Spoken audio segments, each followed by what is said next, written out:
Bonjour. J'ai des sentiments mitigés à propos de l'argent ces jours-ci à cause de la famille de mon mari. La famille est assez riche. J'ai entendu dire que mon beau-père possède une partie de l'héritage et une bonne part de terre et de bâtiments. Dis-moi, selon ma belle-mère. Elle me dirait toujours. Vous avez tellement de chance de faire partie de notre famille. Vous serez bien nantis avec une somme folle d'argent après notre mort. Ma belle-mère. Marie aimait se vanter de son argent. Elle nous montrait ses sacs de créateurs à ma belle-sœur et moi et nous disait. Et les filles, ce sac ne semble-t-il pas si beau en qualité par rapport à d'autres choses? Et la réaction de May et Anna était si différente. Je serais comme, ouais. Anna était plus du genre à lécher les bottes. Elle disait quelque chose comme si elle n'avait jamais vu une telle grande qualité auparavant, les logos semblaient si luxueux et remarquables, tout le monde la regarderait. J'étais impressionné par la délicatesse avec laquelle elle louait Marie. Comparé à moi, qui ne suis pas très doué pour les mensonges, il était plutôt surprenant de voir Anna dans ce sens. Sans parler du fait que nous étions facilement comparables, mais pas de la meilleure façon. Mes beaux-parents sont tous deux avares même avec la quantité d'actifs qu'ils possèdent. Ils peuvent être économes avec leur propre argent, mais ils adorent recevoir des autres. Ils montrent donc plus d'affection aux personnes et aux membres de la famille qui leur donnent beaucoup de choses matérielles, surtout de l'argent. Ils étaient francs à ce sujet aussi, disant qu'ils lègueraient plus d'argent à ces personnes. Oui, pas étonnant qu'Anna se comporte ainsi. Son mari est médecin, donc elle menait une vie plutôt confortable, mais elle était définitivement du même genre que Marie. Oui, mon mari est médecin. C'est cool. Mais mon ami déménage maintenant à Beverly Hills. J'ai entendu dire. Et elle obtient un immeuble valant 3 millions de ses parents. Quand aurais-je les mêmes choses aussi? Je ne vais pas mentir, ouais. Je suis jalouse. Chaque fois que je vais chez ma belle-mère et j'entends la conversation qu'elle a avec ses amis. Je pouvais dire qu'elle était tellement obsédée par l'argent. Une fois, nous étions tous réunis pour l'anniversaire du beau-père. Nous passions un bon moment jusqu'au dîner et à la conversation. Et puis, les choses ont mal tourné. Quand nous étions sur le point de lui remettre le cadeau, en fait, mon mari et moi pensions à ce que nous pourrions lui offrir comme cadeau. Nous étions inquiets que ce que nous avions préparé soit trop modeste par rapport à ce qu'Anna et son mari pourraient préparer, car ils sont plus riches que nous. Alors, j'ai demandé à mon mari, qu'en penses-tu? Chérie. Je pense qu'Anna préparera une sorte de cadeau luxueux pour ton père cette fois-ci. Que dirais-tu si nous préparions quelque chose de vraiment bien, puisque nous n'avons pas vraiment eu l'occasion de lui offrir quelque chose de génial? Cela arrêtera peut-être ses plaintes, peut-être. Mon mari et moi comptions sur nos salaires mensuels. Il a été convaincu par moi et a accepté de dépenser une bonne somme d'argent pour son cadeau d'anniversaire. Nous lui avons acheté cette fois-ci de belles et peu coûteuses vitamines. Il a vraiment beaucoup aimé. Waouh! Je suis surpris. Vous êtes devenu économe après le mariage, mais avez décidé de bien traiter vos parents cette fois-ci? Je t'ai déjà dit de le faire. Ça aurait été mieux si vous aviez commencé plus tôt. Quoi qu'il en soit, merci pour le cadeau. Avec plaisir. Ça aurait été mieux s'il n'avait rien mentionné du tout, mais nous étions contents qu'il ait aimé le cadeau. Mais ensuite j'ai vu Anna sourire. Ça ne m'a pas fait du bien. Et puis nous avons entendu quelqu'un frapper à la porte. C'était un livreur. Il a apporté un tout nouveau fauteuil de massage, un vrai fauteuil de luxe. Et Peter était absolument ravi. Oh mon Dieu, quel genre de fauteuil de massage est-ce? N'est-ce pas super cher? Avec cette marque, ce sera facilement $3000 ou plus. Je n'arrive pas à croire que vous m'ayez offert ça. Mec, Pas étonnant que j'ai fait des rêves chanceux la nuit dernière. C'était un rêve de gros sous, c'est sûr. Merci, ma douce Anna et mon fils. Merci. Pas de souci. Peter et Marie. Vous nous aviez dit que vous ne vous sentiez pas très bien ces jours-ci. C'est la moindre des choses que nous puissions faire pour vous deux. C'était plutôt gênant pour mon mari et moi. Peter ne se souciait même plus de notre présence. Mon mari et moi nous regardions juste. Et notre charmante Anna dit, « Oh non. Aime-les. Je suis désolée d'avoir exagéré avec le cadeau. » Eh bien, vous auriez dû préparer quelque chose de mieux. On pouvait voir que vous n'y teniez pas beaucoup. Excusez-moi. Anna. Eh bien, elle a raison, pour être honnête. Qu'avez-vous préparé pour nous jusqu'à présent? Vous ne nous prépariez que des trucs bon marché. Je ne voulais pas en dire trop à ce sujet. Comment pouvez-vous dire ça? Marie? Anna et son mari gagnent bien leur vie, mais nous non. Et évidemment, vous ne pouvez pas vous attendre au même niveau de cadeau. Mais nous voulions montrer notre amour et notre respect et avons fait de notre mieux de notre côté. Si c'est ce que vous pensez, alors tout est ruiné. Oh, chérie, comment peux-tu penser que leur cadeau et votre cadeau sont les mêmes?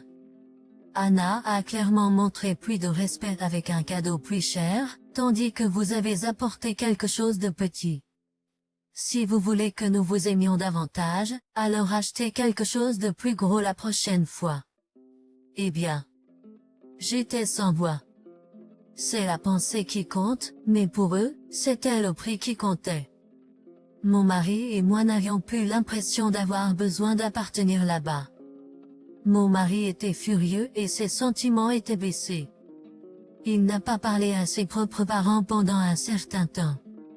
Mais un jour, Marie m'a appelé et a demandé, « Hey Emily, comment va mon fils? Est-il toujours en colère? » J'ai peut-être un peu dépassé les limites ce jour-là. Je voulais juste m'excuser. J'ai été trop loin ce jour-là. Je voulais vraiment le fauteuil de massage et je l'ai vu juste devant moi. J'étais trop excitée. Bien sûr, Marie. Je lui dirai que tu as appelé. Ouais, sois un beau lien entre moi et lui, d'accord? Ne sois pas trop mesquin. Eh bien, elle a mentionné qu'elle appréciait les vitamines, pensant qu'elles lui convenaient bien. Elle se sentait plus énergique, donc elle partait plus souvent en randonnée.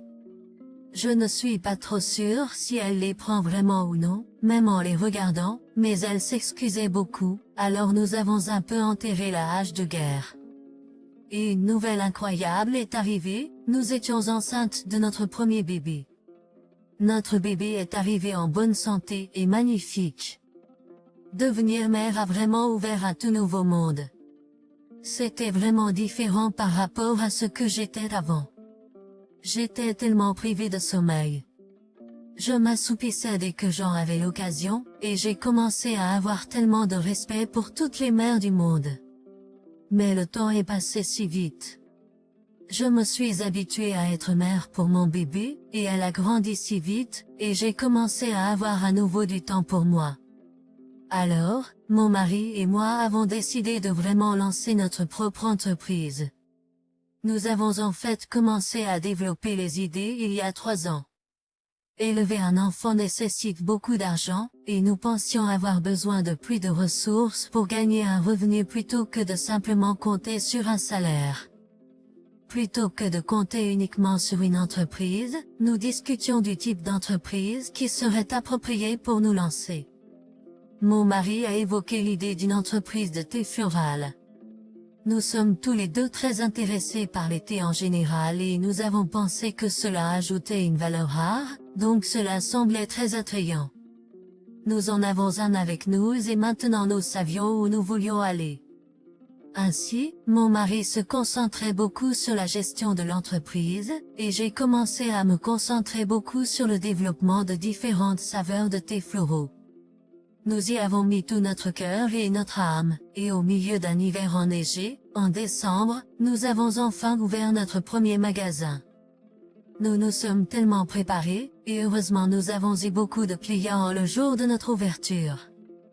Nous étions tellement occupés, mais nous étions tellement heureux et reconnaissants, nous avons souri toute la journée.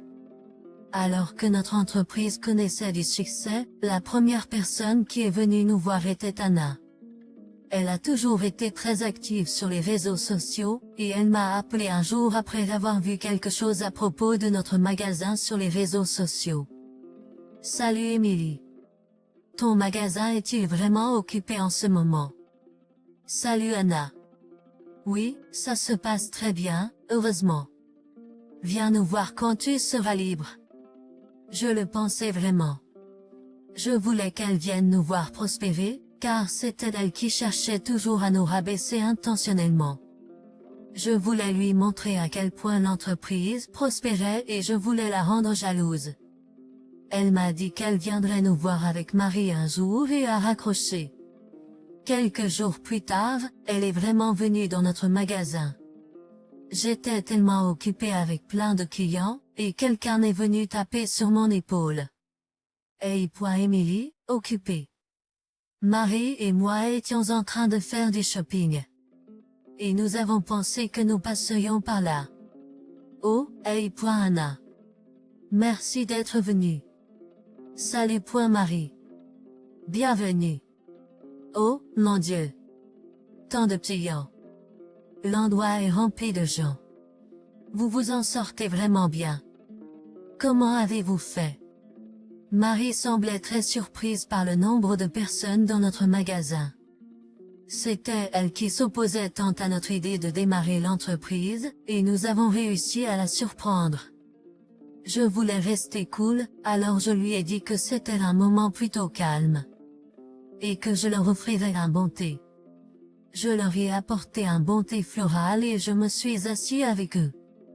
Marie, bien sûr, était curieuse et me bombardait de tant de questions, et Anna avait l'air plutôt découragée. Oh, je viens de manger beaucoup de sushi. Je vais y aller doucement. Eh bien, le magasin est plus petit que ce que je pensais. Annulé. Il avait l'air plus grand sur les photos. Petit. C'est grand, surtout quand on le compare à de nombreux autres magasins autour de nous. Tu ne trouves pas? Marie? Oui, ça a l'air grand. Le magasin semble le plus grand de cette ruelle.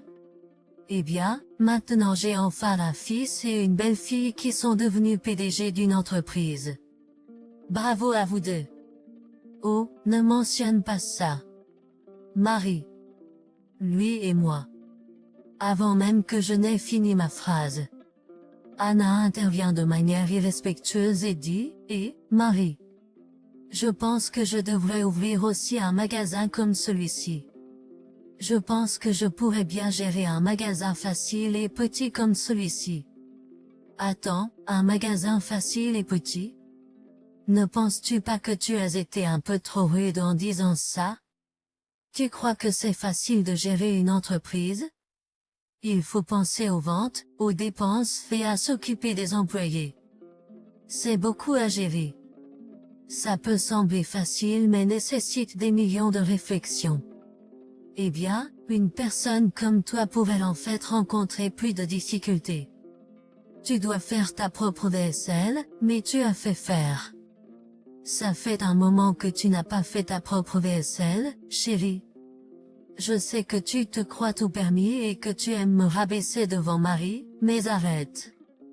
Excuse-moi. Je n'arrive pas à croire à quel point tu es fière d'une si petite entreprise. Eh bien. Marie, allons-y. Je commence à me sentir mal à l'aise avec toute cette vantardise. Oh, bon, d'accord, allons-y. Anna est partie mécontente après une petite dispute, et bien que j'étais agacée. J'étais quelque peu satisfait car j'ai en quelque sorte eu un peu de revanche pour la première fois. Après cette soirée, j'ai raconté à mon mari ce qui s'était passé plus tôt dans la journée, et il était heureux et fier de l'épisode aussi. Anne te aspirait aussi à être reconnue, et maintenant il l'a reçu. Mais ensuite, la Covid est arrivée de manière inattendue. Tout le monde traversait des moments difficiles, et nous ne pouvions pas éviter la difficulté non plus. Les ventes ont été réduites de moitié, et voir autant de tables vides nous rendait tellement tristes et effrayés. Nous avons tellement travaillé pour cet actif qui est le nôtre, et nous étions très inquiets. Et bien sûr, notre charmante Anna nous a appelés. Oh non! Émilie, on dirait que vous allez faire faillite. Que pouvez-vous faire? Elle a fait semblant d'être inquiète. J'étais inquiète et contrariée, mais je savais ce qui se passait avec elle. Je ne voulais même pas être dérangée, alors j'ai raccroché. Marie connaissait les défis auxquels nous étions confrontés, mais elle n'a même pas cherché à nous consoler. Plus tard, j'ai découvert que Marie avait dit à Hunter qu'elle ne pensait pas que nous réussirions en affaires. J'étais contrariée, mais j'ai eu pitié de mon mari d'avoir de tels parents méchants. Notre entreprise déclinait, mais l'anniversaire de Marie approchait. Elle était assez cupide pour s'attendre à des cadeaux même en temps difficiles. Elle nous appelait et laissait entendre quel genre de cadeau elle voulait. Tada! C'est le foulard Hermès en édition limitée. Marie. Tu voulais vraiment ça, n'est-ce pas? Oh mon Dieu! Anna. Tu as un don incroyable pour les cadeaux. Tes pensées derrière le cadeau sont si touchantes. Et qu'est-ce que c'est? Est-ce tout ce que tu as préparé? Emily? C'est mon anniversaire et tu as préparé quelque chose qui vaut $500? Vraiment? Je préférerais ne rien prendre de vous si c'est le cadeau que vous pensez que je mérite. Elle nous ferait du mal avec ce genre de mots, et nous voulions vraiment rentrer chez nous le plus tôt possible. J'essayais d'être aussi respectueux et patient que possible, et nous avons dîné ensemble. Après le dîner, j'ai aussi dû faire la vaisselle car Anna avait mal au dos. Alors que je faisais la vaisselle, j'ai entendu quelqu'un crier « Lâche mon écharpe !» Et j'ai entendu ma fille fondre en larmes, alors je suis allée au salon. Ma fille était par terre, et j'ai vu une partie de l'écharpe était mouillée. J'ai supposé que ma fille voulait jouer avec l'écharpe et peut-être la mettre à sa bouche. Anna a vu ça et a soudainement repoussé ma fille, et elle s'est mise à pleurer. Je n'en croyais pas mes yeux. Marie, qui a tout vu, n'a rien dit, même pas pour protéger sa petite fille. Eh bien, vous savez quand quelqu'un est trop surpris, on perd ses mots. Je n'arrivais pas à croire que c'était réel. Avant que je puisse agir, Hunter a déchiré l'écharpe en deux. Vous êtes tout fou? Vraiment? Un morceau de foutue écharpe? Attendez, vous avez vraiment déchiré cette écharpe le designer? Vous avez la moindre idée de ce que c'est? C'est le cadeau que j'ai préparé pour votre mère. Achetez-en une nouvelle, maintenant. Au fait, mon mari n'a jamais fait de scandale ou montré sa colère à qui que ce soit. Mais en voyant sa précieuse fille être traitée de cette façon avec un morceau minable d'écharpe comme ça, il n'a pas pu se retenir. Alors qu'il déchirait l'écharpe. Marie était tellement surprise et Anna semblait tellement effrayée par Hunter. J'ai réalisé alors que c'est ça. C'est la fin de notre relation avec eux. J'ai ramassé l'écharpe et l'ai jetée devant Anna, et nous avons quitté la maison. Mon mari et moi avons décidé de ne plus jamais visiter sa maison, même pour leurs anniversaires ou les vacances. Nous nous sommes concentrés sur notre entreprise et nous n'avons jamais regardé en arrière. Cet incident malheureux nous a donné une certaine motivation, honnêtement.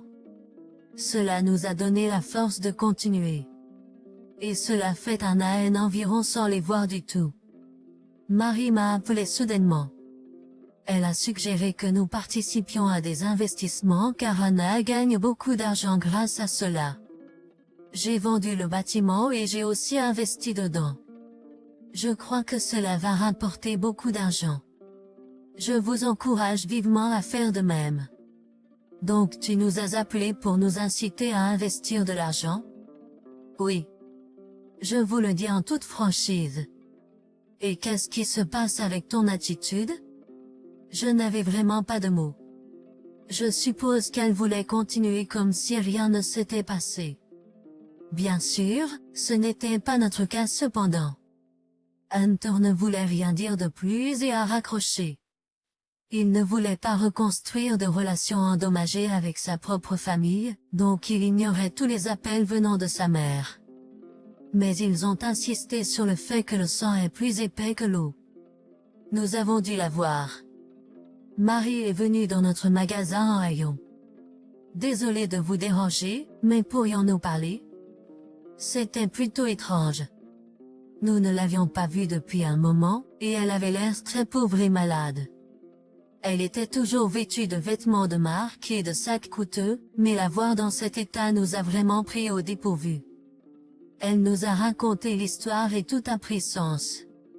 Vous vous souvenez quand je vous ai appelé pour participer à l'investissement? Ils m'ont demandé de le faire.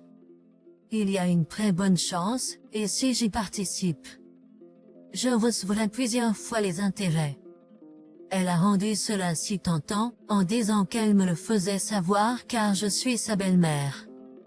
Alors j'ai vendu mon immeuble pour investir. J'ai reçu des revenus, et je pensais que ça rapporterait beaucoup. Ensuite, j'ai donné à Anna et à mon fils toutes les économies d'eux. Les économies de mes pensions et le lendemain, elles avaient disparu. Je ne les soupçonnais pas au début, mais maintenant je ne peux plus les joindre depuis plus d'un mois. Je les ai signalés à la police et maintenant ils sont coupables de fraude. Et elle pleurait en nous disant cela. Selon elle, Anna et Ed ont attiré beaucoup de gens à investir et ils ont pris l'argent et ont disparu. Que devrais-je faire? Marie sanglotait en me parlant et nous ne savions pas quoi faire. Nous ne savions pas ce qui se passait, mais nous devions les retrouver. Nous attendions d'éventuels messages pour avoir de leurs nouvelles et un jour nous avons eu des nouvelles de Ed et Anna.